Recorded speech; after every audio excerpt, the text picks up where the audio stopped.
ధైర్యం వహించుడి, మీ కార్యము సఫలమగును.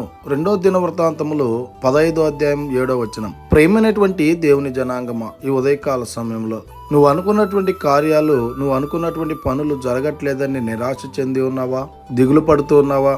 ఏ పని అనుకున్నా అది కరెక్ట్గా జరగట్లేదని నువ్వు అనుకుంటూ ఉన్నట్లయితే నీకోసమే ఉదయకాల సమయంలో ఈ వాగ్దానం ద్వారా యేసుక్రీస్తు ప్రభుల వారు మాట్లాడుతూ ఉన్నాడు. నువ్వు ఏ కార్యమైతే మొదలు పెట్టినావో ఆ కార్యంలో విజయం లేక నిరాశ చెంది ఉన్నావో దాన్ని బట్టి నువ్వు ధైర్యం వహించినట్లయితే ఆ యేసుక్రీస్తు ప్రభుల వారు ఆ కార్యాన్ని నెరవేర్చేటువంటి వాడిగా ఉన్నాడు.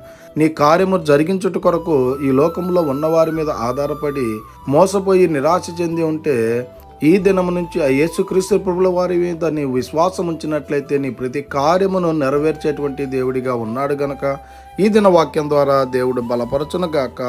ఆమేన్.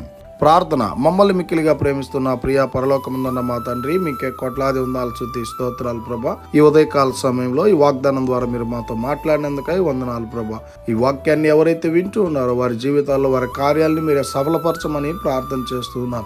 వాళ్ళు అనుకున్నటువంటి పనులు జరగట్లేదని ఎవరైతే నిరాశ చెంది ఉన్నారో, ధైర్యాన్ని కోల్పోయి ఉన్నారో వారందరికీ తండ్రి వారి కార్యాలు జరిగించుటకు మీరే కృప చూపించండి ప్రభా.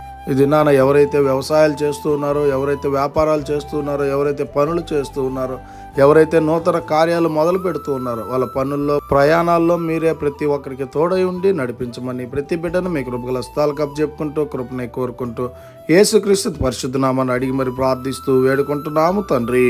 ఆమేన్. God bless you.